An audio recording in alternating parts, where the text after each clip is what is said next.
La jeune femme est calme, en apparence. Elle est concentrée sur le mur qui se tient immobile, juste en face. Dans le fond de son esprit se balance un contingent d'idées, comme un boulier de questions alimentant ses appréhensions. À la façon de toute l'humanité, elle se met à stresser maintenant que sa vie frôle le virage à angle droit. Elle ne regrette rien, elle n'a pas peur, c'est juste qu'elle a une boule au ventre. De ce qu'elle a lu, c'est toujours comme ça, quand on met un humain dans une petite pièce et qu'on lui retire toute compagnie. Il pense. Et Sora pensait à l'opération qui changerait sa vie. Depuis toute petite, elle cherchait les bords du cadre pour en sortir. C'était pour s'exaucer qu'elle en était arrivée, ici même, aujourd'hui. La porte s'ouvrit dans le silence. Enfin quelqu'un. Bonjour Wolfgang, lança Sora tout enjoué. Bonjour Sora, répondit le robot en affichant un visage souriant sur son écran d'interface. Je viens vous préparer. Comment vous sentez-vous? Ça va. Enfin, je suis un peu stressé. C'est normal. Après tout, vous vous apprêtez à donner un second souffle à l'avenir. Ah, t'es bête, s'exclama la jeune femme en rigolant. Elle attrapa la pilule présentée dans la main d'acier et l'avala, puis s'allongea. Elle fermait les yeux pour un moment, pour une nouvelle vie. Attends, intima-t-elle à Wolfgang. Le robot suspendit son geste, tenant un masque anesthésiant dans une main, une seringue dans l'autre. Dans la pièce blanche, Sora fit résonner son inspiration. Elle savourait le poids de ses poumons remplis. L'expiration dura comme un nuage sur une cime neigeuse. C'est bon, chuchota-t-elle. Le masque épousa les dessins de son visage et son esprit s'éteignit dans un sommeil vide. Wolfgang retira le masque, quelques secondes après, planta la seringue et appuya doucement sur le piston. Une fois vide, la seringue rejoignit le masque au fond d'une cuve. Le robot observa le corps inanimé, puis marcha jusqu'au bout du lit. Il en saisit les poignets et se dirigea hors de la pièce avec le lit sur roulette. 3 couloirs défilèrent. Une porte s'ouvrit, le robot entra et le lit s'immobilisa au centre du bloc opératoire. Le docteur Irvine se pencha sur le visage endormi. Il n'était pas aussi serein qu'elle, le vieil homme. Lui, il attendait depuis quelques instants, mais il s'était préparé toute sa vie. Voilà qu'il s'apprêtait à concrétiser 30 ans de travaux, de recherche, d'espoir, d'idées. S'il n'était pas l'un des meilleurs praticiens de son temps, il aurait déjà tourné de l'œil, juste à l'envisager. Mais l'opération se déroulerait sans accroc. Voilà ce qu'il avait promis à la postérité. Et il ne tenait qu'à lui et à son cyborg d'assistant de tenir parole. Les lumières se tamisèrent lentement, les bruits fuirent l'endroit, et l'avenir se mit en marche. Il fallut 9 heures au docteur pour terminer son opération. Et s'il ne tenait plus que grâce à sa volonté, Irvine ne commit aucune erreur. Il ne sentit la fatigue s'immiscer dans ses muscles que lorsqu'il regarda son œuvre achevée. L'émotion lui faucha les jambes et l'énergie lui manqua pour tenir un peu debout. Mais qu'il s'affale après tout. Il venait de réussir un exploit sans précédent. Wolfgang porta le docteur sur un lit de camp et revint vers la table d'opération. Il rangeait les outils, nettoyait Sora et lui soumettait quelques tests en même temps. La jeune femme recevait la greffe sans difficulté. Elle dormait toujours aussi paisiblement qu'avant de recevoir ses nouvelles branchies. Le robot fit rouler son lit vers une pièce pleine d'appareils, de tuyaux et d'un énorme aquarium.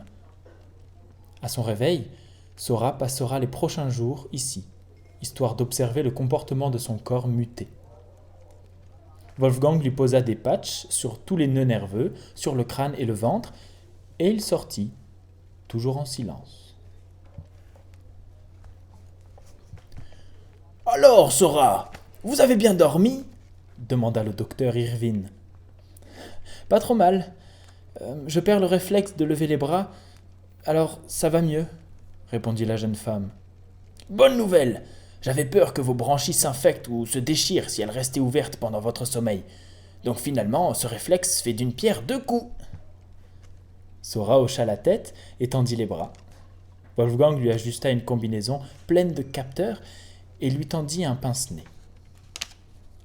La jeune femme regarda l'objet avec incompréhension et se tourna vers Irvine en demandant « Mais c'est pourquoi ça ?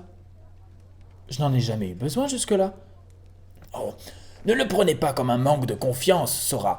Ce n'est qu'une simple précaution. Nous étions jusque-là dans un laboratoire, avec ce qu'il fallait pour réagir à toute éventualité. Mais le test d'aujourd'hui, il est plus délicat. Les jours ont passé et nous sommes passés à la vitesse supérieure. Vous allez pouvoir bouger librement dans un espace autrement plus vaste. Et si votre système respiratoire terrestre s'active sous l'eau, même un peu, vous risqueriez la noyade sans que nous ne puissions intervenir à temps. Ah ouais, dit comme ça, s'exprima Sora en souriant à moitié. Elle attrapa le pince-nez et le posa sur ses narines. Puis elle s'assit ensuite sur le bord de la piscine et attendit le signal du docteur Irvine. Derrière ses moniteurs, celui-ci s'activait. Il affina l'affichage d'une courbe, puis leva le pouce et les yeux et regarda Sora. Le test pouvait démarrer. La jeune femme se laissa glisser et elle s'enfonça dans l'eau. Aussitôt, le silence changea. Sous l'eau, il est grave, chaud, rassurant. C'était pour elle le meilleur moment, sans aucun doute, quand son corps s'immerge et que ses oreilles quittent le monde. Elle ouvrit les yeux et contempla son corps, léger, porté par la pression. Les arabesques que la lumière dessinait sur sa peau à travers les remous de la surface lui chantèrent comme une ode à la bienvenue. Elle était dans son élément. Et elle inspira. Elle gonfla son torse et filtra l'eau pour en extraire l'oxygène, ou peu importe ce qu'aurait expliqué Irvine. Elle goûtait à un nouvel univers. Tout doucement, elle poussa du bout des orteils pour s'élever sous la surface. Ses mouvements glissaient avec grâce, au ralenti, flottant dans les engrenages d'un autre temps, beaucoup plus bleu. Chaque pas l'entraînait aussi tendrement qu'une caresse dans un vent chaud. Juste un peu plus loin, juste un peu plus haut. Pour un peu, la jeune femme aurait oublié la tenue, le micro, le pince-nez et la voix numérisée du docteur qui lui demandait comment elle se sentait.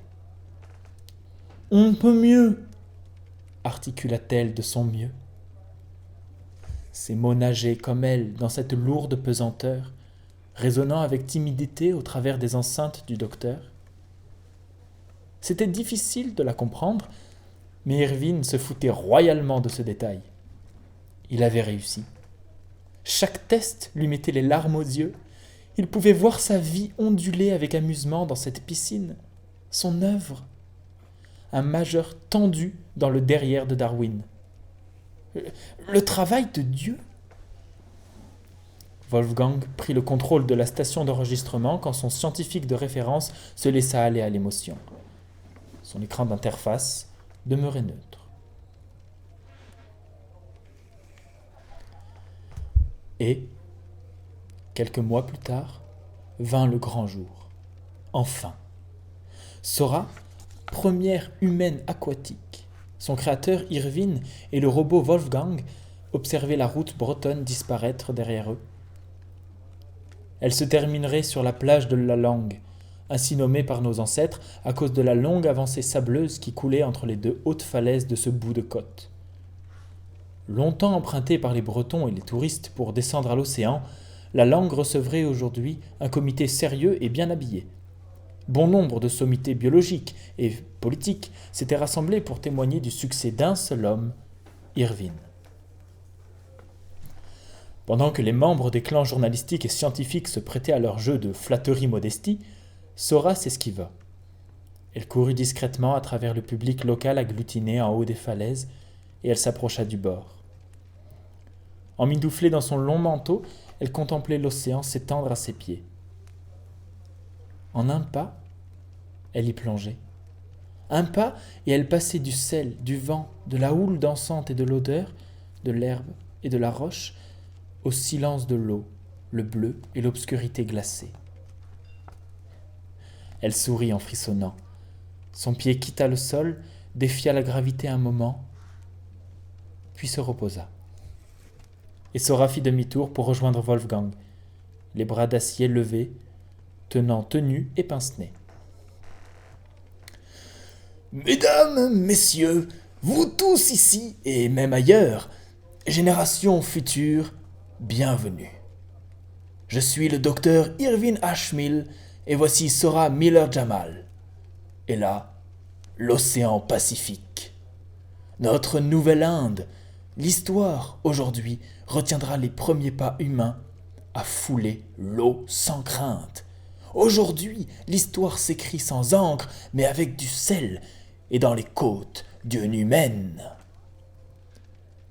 Pour souligner la phrase du doc et commencer l'opération, commencer la cérémonie, Sora souleva les bras en laissant tomber son manteau au sol.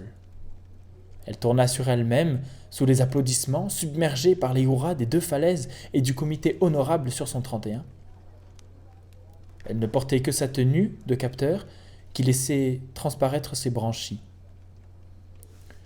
Puis elle s'avança vers l'eau, lentement. Irvine ne la quittait pas des yeux, le micro en main, jubilant comme un jeune marié. Sora glissa ses orteils dans les grains fins, pleins d'écume, et accueillit sa première vague. Froide. Elle reprit son avancée et immergea ses genoux. Sa tenue la protégeait légèrement de la température glaçante, mais Sora aurait plongé dans l'Arctique sans broncher, avec ou sans vêtements. L'eau lui était devenue douce à n'importe quel degré. Ses mains balayèrent la surface mouvante des remous pendant que tout le public retenait son souffle. Sora jugea qu'elle avait assez de fond à présent et elle s'élança en avant. Le froid la saisit dans tout le corps. Alors elle nagea sans attendre, continuant de progresser vers l'horizon, mais cette fois-ci sous la surface. Du dehors, on pointait du doigt des ombres et des vagues, et d'aucuns affirmaient que c'était Sora. Beaucoup étaient en aptée pour évoluer quand la jeune femme devrait remonter, et dans la tribune importante en belle tenue, on cachait sa déception de ne plus rien voir nettement. Mais Irvine trépignait de joie. La jeune femme supportait aussi l'eau salée, et tant qu'elle demeurait invisible, il était sur le piédestal de l'évolution. Qu'elle nage dans son bain, le sien serait une foule et la gloire éternelle. Wolfgang, lui, recevait périodiquement les états transmis par l'élégante tenue de plongée. Il était programmé pour analyser chaque rendu et réagir au moindre problème, afin de se débarrasser de tous les appareils inélégants des précédents tests. Le courant narguait Sora. Elle voulait avancer, mais il tenait à lui rappeler qu'elle n'avait pas sa place ici. Elle ne voyait rien dans les profondeurs et ses doigts fins s'appuyaient sur des mouvements sauvages de l'eau. L'océan n'accueillait pas la jeune femme comme une piscine l'aurait fait. Son dos chauffa avant ses bras et se fut autour de ses jambes. Sora se sentait à l'aise désormais. Elle retrouvait son poids insignifiant et la pression douce autour d'elle. Elle prenait peu à peu son aise dans l'océan. Elle voulait ignorer ce courant insolent qui s'opposait à son rêve et à son avenir. Mais plus elle nageait, plus les vagues grandissaient. D'autres courants rejoignirent le premier, et pour déchaîner l'océan, le vent fit son entrée. Le climat breton est capricieux, et le docteur Irvine avait pris un pari risqué. Malheureusement, il venait de le perdre. La météo changeait, le ciel s'assombrissait, les nuages s'agglutinaient comme l'inquiétude sur les visages. Du public, beaucoup se retirèrent. On posa des questions, serra des manteaux, et Irvine fixait l'océan qui grondait. Sora n'était toujours pas ressortie. Elle respirait tant bien que mal cette eau âcre et indomptable, luttant pour progresser toujours plus en avant, mais ses efforts paraissaient ridicules contre la nature et sa volonté. Elle pouvait vaincre le froid, mais pas le courant, et encore moins le vent. Alors elle abandonna et décida de faire demi-tour. L'expérience était un succès après tout, elle pouvait revenir maintenant. Mais son virage fut emporté en traître par une vague profonde. Saisie par le courant, son corps tourna et se retourna violemment, détruisant ses repères. Elle tenta de se stabiliser, mais sa main heurta un rocher au fond de l'eau. Dans la douleur, son bras l'entraîna dans une tourmente plus violente qu'une vague, la ballottant sans pitié, insignifiante petite créature. Sur la plage, rien ne bougeait. Irvine gardait les yeux résolument fixés sur l'eau, ignorant les soucieux dans son dos et par la même occasion les voyants d'alerte de Wolfgang. Le tumulte se calma une seconde, pendant laquelle Sora put réagir. Elle reprit son équilibre, se stabilisa et nagea contre les relents du courant pour maintenir son corps dans un seul sens. Elle reprenait le contrôle. Mais à cet instant, elle réalisa qu'elle avait perdu son pince-nez. Les recommandations du docteur lui revinrent en mémoire, et elle sut que ce serait encore pire, noyée par l'eau salée.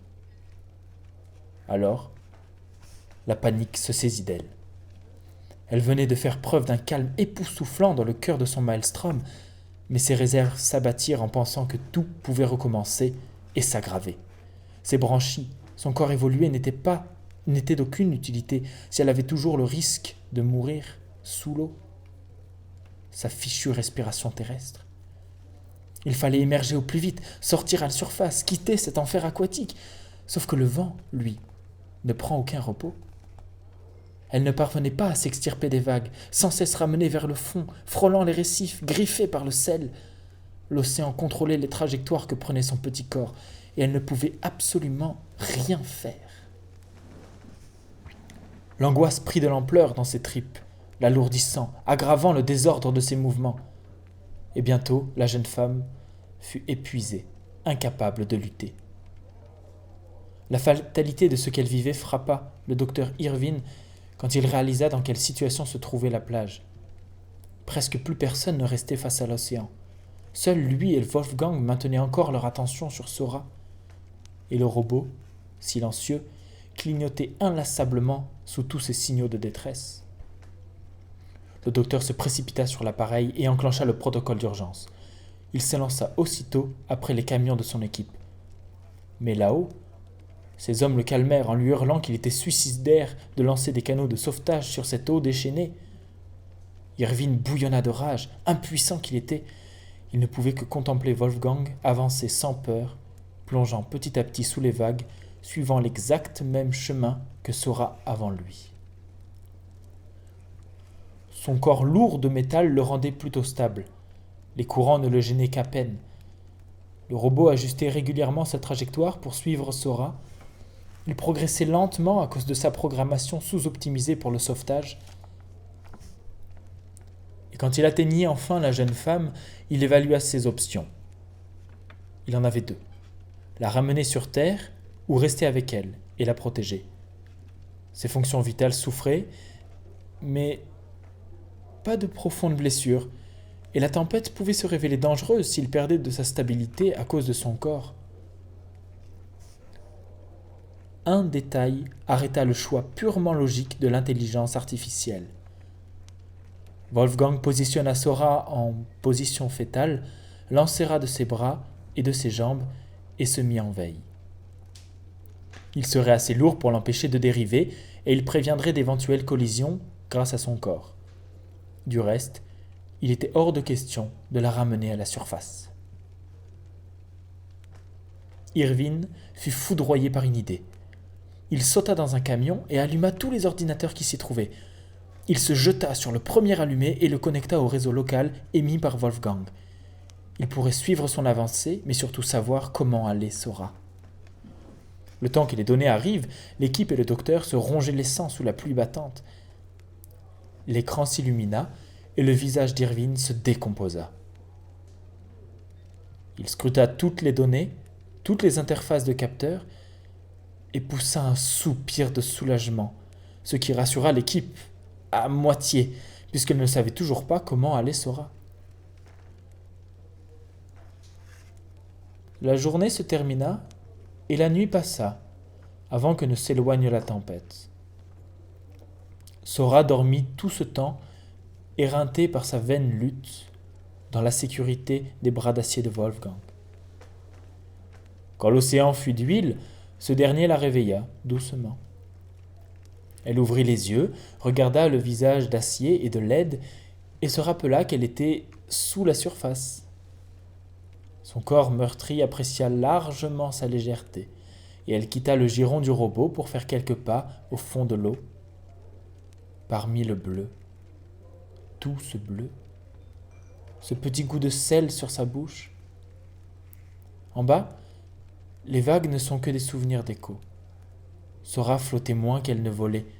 Étrangement, elle se sentait bien, juste un peu ankylosée et piquée à ses blessures. Derrière elle, Irvine fit porter sa voix à travers les enceintes de Wolfgang. « Sora, Dieu soit loué, vous allez bien ?»« Docteur, ça fait plaisir d'entendre votre voix. Mais j'ai eu mon comptant d'émotion hier. »« Vous n'êtes pas la seule. J'étais prêt à me convertir pour vous tirer de là. » Venant d'un homme comme Irvine, la blague n'était qu'à moitié ironique. Mais elle fit sourire Sora. Aujourd'hui, le poids de ses maux et de ses soucis semblait s'alléger. Elle venait de battre tous les records d'apnée du monde. « Par contre, j'ai une mauvaise nouvelle. Une vraie cette fois, » reprit Irvine.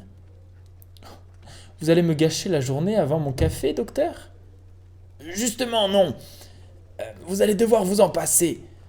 Votre système respiratoire terrestre s'est mis en action durant votre panique d'hier, et bien que je ne sache pas pourquoi, il ne vous a pas noyé. Par contre, il est obstrué par l'eau. » Ça veut dire que je suis enrhumé à vie ? Demanda doucement Sora en plaisantant avec un faible entrain. « Ça veut dire que vous ne pouvez plus respirer qu'avec vos branchies. Vous n'allez pas pouvoir ressortir sans opération, et elle sera extrêmement délicate. »